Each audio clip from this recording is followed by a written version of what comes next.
Culture کو revive قابل کرنا. عزت کون ہے؟ پیسہ دین نہیں. کے لحاظ سے تقوی والا ہے، اور ویسے عام فہم ہیومینٹی کے لحاظ سے علم والا ہے. یا یا وہ نبی کریم صلی اللہ تعالیٰ علیہ وآلہ وسلم نے آخری جب وہ وقت تھا ان کا، بہت دفعہ یہ بتایا اپنی قوم کو کہ حب الدنیا نہ ہونا، دنیا سے پیار نہ کرنا، اور موت سے نہ ڈرنا، شہادت سے نہ ڈرنا.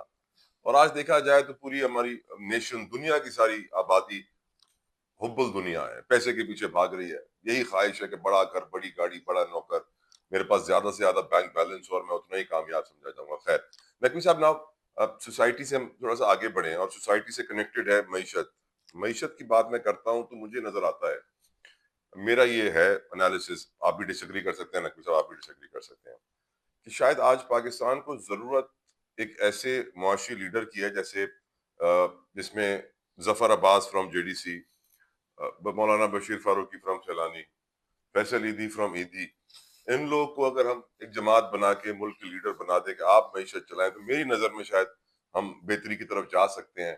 اور مجھے کوئی آپشن نظر نہیں آ رہا، کیونکہ ہماری قوم کو نقوی صاحب مانگنے کی عادت ہو گئی ہے. سندھ کے لوگ جب سیلاب آتا ہے، بڑی بڑی تعداد میں نقل مکانی کرتے ہیں، اور پھر وہ کہتے ہیں کہ ہاں جی بورڈ آئے گا، سیلاب آئے گا تو باہر سے ڈالر آئے گا، امداد ملے گی، ہمارا فائدہ ہوگا. میں اس سوچ کے بالکل خلاف ہوں. میں کہتا ہوں کہ لوگوں کو آپ ہنر دیں، اسکل دیں، نوکریاں دیں، انڈسٹریاں دیں، نہ کہ ان کو پیسے دے دیں ان کے ہاتھ میں کہ آپ کو کوئی کام نہ کرنا پڑے اور یہ لو پیسے. تو جو ہاتھ دینے والا ہے وہ بہتر ہے، جو ہاتھ لینے والا ہے وہ برا ہے. یہ بھی نبی کریم صلی اللہ علیہ وسلم نے بتا دیا ہے. ہماری قوم میں ہاتھ لینے والے زیادہ ہو گئے ہیں، ان کے لیے کیا کرنا چاہیے؟ معیشت میں کس طرح بہتری لانی چاہیے؟ یہ دیکھیں، میں پرائمریلی آپ جو بات کہہ رہے ہیں ان سے ڈس ایگری کرتا ہوں. کیوں ڈس ایگری کرتا ہوں؟ کہ یہ جن اداروں کی آپ نے بات کی ہے، فلاحی ادارے، یہ فلاحی ادارے ہیں.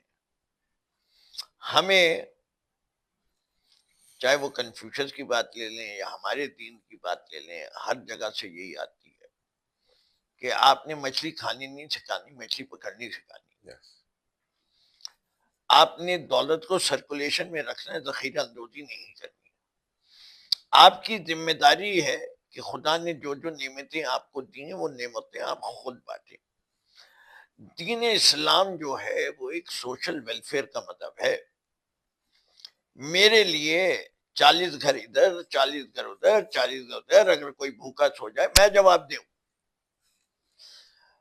میرے ہاں مجھے بار بار قرآن کے اندر حکم دیا جائے والاقربا والمسکین وابن السبیل والسائل.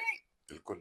مجھے یہ کہا جاتا ہے کہ اگر کسی آدمی نے تمہارے سامنے 10 سے سوال کر دیا تم اس کو دھتکارو گے نہیں. یہ دیکھیں، یہ دونوں، Islam as a religion promotes creation of wealth, but creation of wealth کے ساتھ it also promotes responsibility. And I think so that's the model we want to follow.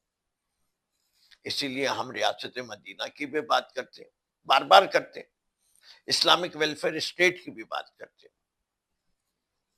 اس لیے کہ اللہ میاں نے عقل کے بٹوارے میں برابری کی ہے یا نہیں کی ہوئی، وہ میرے لحاظ سے نہیں کی ہے. لیکن خدا کا نظام عدل کچھ اور ہے. وہ جو جو نعمتیں آپ کو دے رہا ہے انہی نعمتوں کے لحاظ سے آپ کا حساب بھی ہوگا یوم آخر. تو کسی کو زیادہ دیا، کسی کو کم دیا، کسی کو کچھ زیادہ قوم دیا. کو عادت ہو جائے ہاتھ مانگنے کی تو ہم اس قوم کو کیسے بہتری کی طرف لائیں؟ خود انحصاری. آپ جب کہتے ہیں کہ ہم نے جو ہے بھیک نہیں مانگی تو نہ مانگے، بیلٹ ٹائٹننگ کرے، قوم کو بتائیں یہ کتنے دن، اور پھر اکراس دا بورڈ ہونی چاہیے. یہ نہیں ہو سکتا کہ غریب کے اوپر اسکرو ٹائٹ، اور امیر کو تو ویسے ہی صحت پہ فرق نہیں پڑتا. لیکن نا، میں ہوں جس گھر میں رہتا ہوں، پانی نہیں آئے ٹینکر منگا لیتا ہوں، سیکیورٹی نہیں ملے تو سیکیورٹی کمپنی سے گارڈ آ جاتے ہیں، بجلی نہیں ہو تو جنریٹر آ جاتا ہے.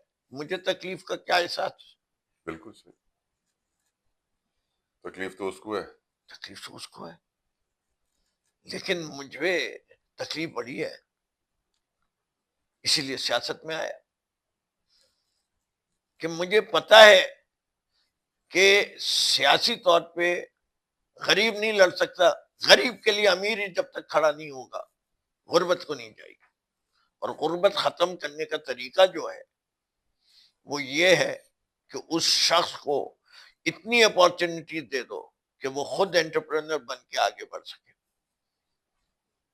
اس معاشرے میں لوگوں کو آگے بڑھنے سے روکا جا رہا ہے، لوگوں کو سکھایا نہیں جا رہا کہ تم اپنی تقریر اپنے ہاتھ سے بناؤ، لوگوں کو بتایا جائے کہ بھئی دیکھو تم جو ہے